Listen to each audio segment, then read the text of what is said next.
बात करेंगे। बहुत बहुत शुक्रिया मैम, आपने टाइम दिया हमें। Thank you. अच्छा, आफिया सिद्दीकी के हवाले से जो दिन आपने मनाया गया, ये आपका नज़रिया बहुत ज़्यादा कामयाब रहा है और लोगों ने इसको अप्रिशिएट भी किया। इस हवाले से बहुत ज़्यादा लोग जो बाद में आपने लॉन्ग मार्च में जो गुस्ताखी रसूल हुई है उसको जो आपने मुजाहरा किया, उस सिलसिले में काफ़ी सारे लोगों ने आपका साथ दिए। आने वाले दिनों में आपकी सिलसिले में क्या हिकमत अमली होगी? देखिए 8 मार्च पे औरत मार्च के बाद जो हमारा धरना था अपारा में, वो धरना बड़ा कामयाब रहा और उस धरने के अच्छे नताइज निकले, जो आपके सामने था कि जो एडमिनिस्ट्रेशन ने हमारे मुतालबात माने कि आइंदा साल जो है वो औरत मार्च होगी या कोई भी और मार्च या कोई भी और इस तरह का जो प्रोटेस्ट या कुछ भी होता है, तो उसमें यूँ पाकिस्तान के आइन को खुला चैलेंज नहीं किया जाएगा और ना ही नामूस रिसालत सल्लल्लाहु अलैहि वसल्लम के हवाले से इस तरह के नारे लगाए जाएँगे, ना मुल्क के खिलाफ नारे लगाए जाएँगे और ना इस तरह की कोई बातें होंगी जो कि इस्लामी जमहूरिया पाकिस्तान के आइन से कॉन्ट्राडिक्ट हैं। तो मेरे ख़्याल में ये हमारी बड़ी कामयाबी थी, जो हमने एक दिन के प्रोटेस्ट के अंदर हमने ये कामयाबी हासिल की, जो एडमिनिस्ट्रेशन ने हमारे मुतालबात माने। और इसके बाद जहाँ तक बात है हमारे आने वाले दिनों में हिकमत अमली की, तो हमारा जो स्टेट यूथ पार्लियामेंट का प्लेटफ़ॉर्म है, वो पिछले 5-6 साल से इसी पे काम कर रहे हैं। हमारी एक नज़रियाती तंज़ीम है और हमारा मकसद ही यही है कि हम डिफ़ेंड करें इस्लामिक आइडियोलॉजी ऑफ़ पाकिस्तान को, हम डिफ़ेंड करें ख़त्म नबूवत को या नामूस रिसालत को, या हम कश्मीर कॉज़ पे बात करते हैं फ़लस्तीन की, बल्कि हम बीइंग अ पाकिस्तानी इस मुआशरे के अंदर, इस मुल्क के अंदर रहते हुए किसी भी ज़ुल्म के ख़िलाफ़ जो हो रहा है हमारे सामने, उसके लिए आवाज़ उठाएँ और इस मुल्क की बेहतरी के लिए जो हम कर सकते हैं वो अपनी कैपेसिटी में रह के करें। तो अगर आने वाले दिनों में भी हमें ऐसा नज़र आता है कि टारगेट किया जाता है या अटैक किया जाता है इस्लामिक आइडियोलॉजी ऑफ़ पाकिस्तान को या मुल्क के आइन को, तो हम बिल्कुल उनके खिलाफ आवाज़ उठाएँगे और जिस तरह वो सड़कों पे निकल के खुलेआम चैलेंज कर रही हैं, इस तरह से हमारी भी कोशिश होगी कि हम उनको जवाब दें कि इस मुल्क के अंदर ऐसे लोगों की अक्सरियत मौजूद है जिनके रगों में जो है वो इस मुल्क से वफ़ादारी और इस मुल्क से जो सही मानों में खुलूस है, उनके रगों में दौड़ता है। अच्छा, 8 मार्च के हवाले से जो यहाँ पर लिबरल्स ने ख़वातीन मार्च निकाला है, उस सिलसिले में काफ़ी हद तक उन लोगों ने वहाँ पे काफ़ी सारे मुतनाज़ा बैनर भी उठाए हुए थे, जिस सिलसिले में मुख्तलिफ नारे वगैरह दर्ज थे और ऐसे भी ये तहरीरें सामने आई हैं जिसमें रसूल की गुस्ताखी की गई है। आपके इस नैरेटिव को काफ़ी हद तक लोगों ने कबूल किया और लोग निकले हैं, लेकिन आपके ये बहुत बड़ा आपके लिए समझ लें कि कामयाबी है कि हुकूमत ने ये मुतालबात आपके एक दिन में मानने का ऐलान किया। लेकिन पाकिस्तान में मुतालबात तो मान लिए जाते हैं लेकिन पे अमल दरामद नहीं किया जाता। आने वाले वक्त में अगर हुकूमत ने ऐसा कोई मसला किया तो आपकी जमात का क्या इसमें नैरेटिव होगा?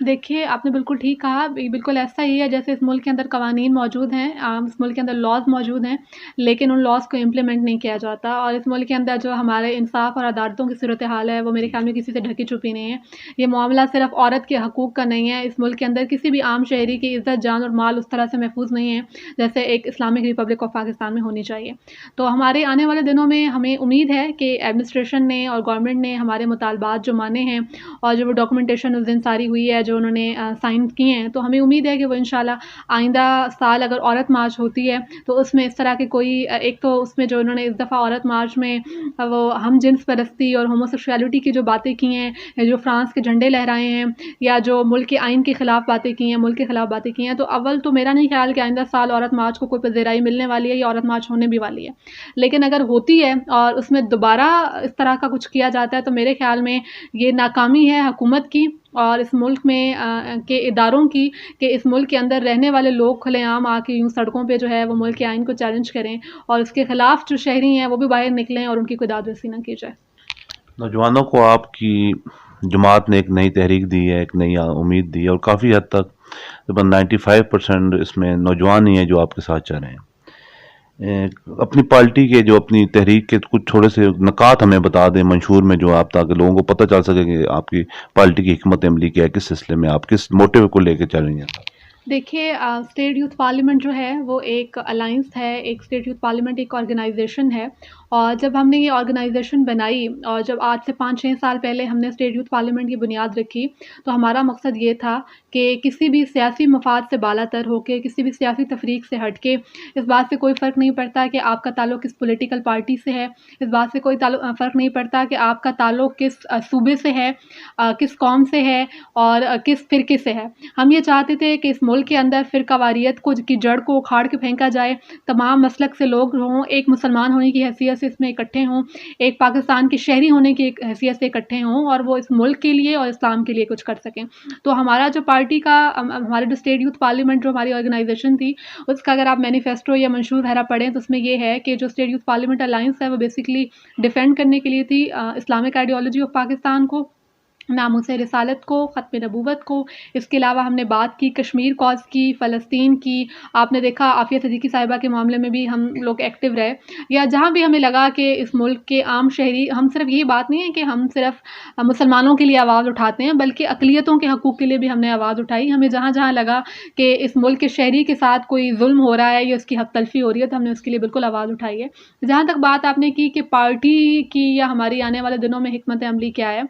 तो देखिए इस मुल्क के आम शहरी होने की हैसियत से मेरे ख़्याल में ये इस मुल्क के हर शहरी का ये हक़ है कि अगर वो अपने मुल्क के लिए कुछ करना चाहता है तो वो आगे आए, और आगे आने के लिए ज़ाहिर है वही एक तरीक़ा-ए-कार है कि अगर आप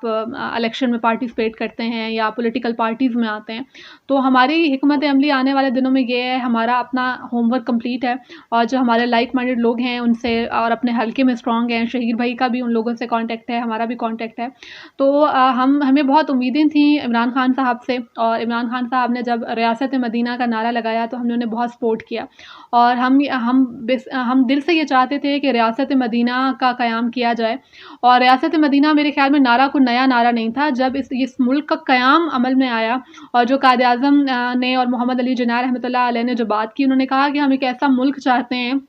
जहाँ पे जो भी मुसलमान अक्सरियत के इलाके हैं उनको मिला के एक ऐसा मुल्क बनाया जाए जहाँ पे हम इस्लामी क़वानीन के मुताबिक ज़िंदगी गुजार सकें और जहाँ इस्लामिक लॉज़ को इम्प्लीमेंट किया जाए। उसके बाद 1956 में या बाद में जितने भी हमारे कॉन्स्टिट्यूशन आए, उसमें हमारी इस्लामी शिक्कें मौजूद थी, हमारे बहुत सारे लॉज़ बनाए, हमारी सोशल रिफॉर्म्स थी, हमारी और जितनी भी सब चीज़ें थी वो मौजूद थी, हमारे आइन में मौजूद थी। लेकिन हम क्या देखते हैं कि इस मुल्क के अंदर वो तमाम लॉज़ मौजूद हैं, लेकिन उन लॉज़ को इम्प्लीमेंट नहीं किया जाता। खान साहब जब रियासत मदीना की बात करते हैं तो हमने ये महसूस किया, एक बहुत बड़ा खला महसूस किया। हमें ये लगा कि मैदान खाली है और एक बहुत बड़ा खला है कि जो खान साहब ने कहा था कि रियासत मदीना, अब देखिए रियासत मदीना क्या है? रियासत मदीना तो ये है कि जहाँ इंसाफ की बालादस्ती होगी, जहाँ कानून की बालादस्ती होगी, जहाँ हर शहरी के लिए बराबरी होगी, जहाँ लोगों को तालीम का हक़ दिया जाएगा, रोज़गार दिया जाएगा, जहाँ लोगों की इज़्ज़त जान और माल महफूज होगी, जहाँ पे इंसाफ सस्ता होगा। लेकिन हम पिछले कुछ सालों से, मतलब जब से खान साहब इक़्तिदार में आए हैं, हमें ऐसी कोई सूरत हाल नज़र नहीं आ रही। तो मेरे ख़्याल में अगर नौजवान ही समझते हैं कि वो मैदान में आएँ और वो इस मुल्क के लिए कुछ करें, तो ये उनका आइनी हक़ है। शेर सियालवी साहब ने इलेक्शन में पार्टिसिपेट करने का ऐलान किया है, जो कि नौजवानों के लिए एक उम्मीद है। लेकिन आपकी ख़वातीन विंग की तरफ से भी क्या कुछ नाम सामने आए हैं जो इलेक्शन में आके ख़वातीन की नुमाइंदगी करेंगी इलेक्शन में? आने देखिए वाले जो इलेक्शन आ रहे हैं उसमें? देखिए बिल्कुल ऐसी हमारी, जिस तरह हमारे भाई पूरे मुल्क में हैं, हर सूबे से हैं, हमारा पूरे, क्योंकि हमारी स्टेट यूथ पार्लियामेंट जो है उसकी कैबिनेट अल्हम्दुलिल्लाह हमने यूनियन कौंसिल तक और यूनियन उस लेवल तक हम लोगों ने अपनी पूरी तंजीम साज़ी कर ली है। और हमारी अगले कुछ महीनों में, कुछ अरसे में हमारी इंशाल्लाह तंजीम साज़ी वो गाँव देहात तक भी पहुँच जाएगी, तो हम बाकायदा लॉन्च करेंगे इसको। तो क्योंकि पूरे पाकिस्तान से हमारे साथ हमारे बहनें भी मौजूद हैं, हमारे भाई भी मौजूद हैं, हमारा सिंध चैप्टर है, हमारा जीबी चैप्टर है, पंजाब है, लाहौर में है, यहाँ पे कैपिटल में है, इस्लामाबाद का ट्विन सिटीज़ का हमारा चैप्टर है, और बलूचिस्तान का है, मतलब हमारी पूरे पाकिस्तान के अंदर कैबिनेट मौजूद है। तो सिर्फ ज़रूरी नहीं है कि इसमें आपको मर्द हज़रात नज़र आएँ। उम्मीद है इंशाल्लाह कि विमेन विंग से भी आपको नाम नज़र आएँगे और ख़वातीन भी इलेक्शन में पार्टिसिपेट करेंगी। आपका और तरीक़े लब्बाइक का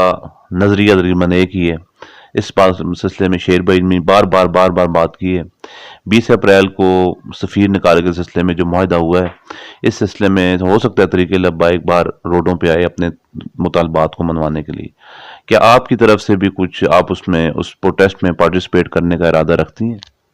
देखिए तहरीक लबैक पाकिस्तान का जहाँ तक ये मुतालबा है ना कि सफ़ीर को, फ़्रांस के सफ़ीर को भेजा जाए, तो इस मुतालबे में हम उनके बिल्कुल साथ हैं। तहरीक लबैक पाकिस्तान ने पहले भी जब धरना दिया या प्रोटेस्ट किया, तो जब भी बात नामूसे रिसालत की आएगी, जब भी बात ख़त्म नबूवत की आएगी, और जब भी बात हमारे जो है वो इस्लामिक आइडियोलॉजी की आएगी, तो इस बात से पहले भी मैंने मेंशन किया कि फ़र्क नहीं पड़ता कि आप कौन सी सियासी जमात से या कौन सी मज़हबी जमात से ताल्लुक़ रखते हैं। कोई ये ना समझे कि हमारा नज़रियाती या मज़हबी वोट तकसीम होगा, बल्कि हम लोग एक पेज पे खड़े हैं, इस मुल्क के लिए, दीन के लिए हम एक जगह पे हैं और जब भी बात आएगी नामूस रिसालत की तो हम चाहे वो तहरीक लब्बैक पाकिस्तान हो या चाहे भी कोई भी और मज़हबी जमात हो, सियासी जमात हो, अगर वो इस मकसद के लिए बाहर निकलती है तो हम उनका साथ ज़रूर खड़े होंगे।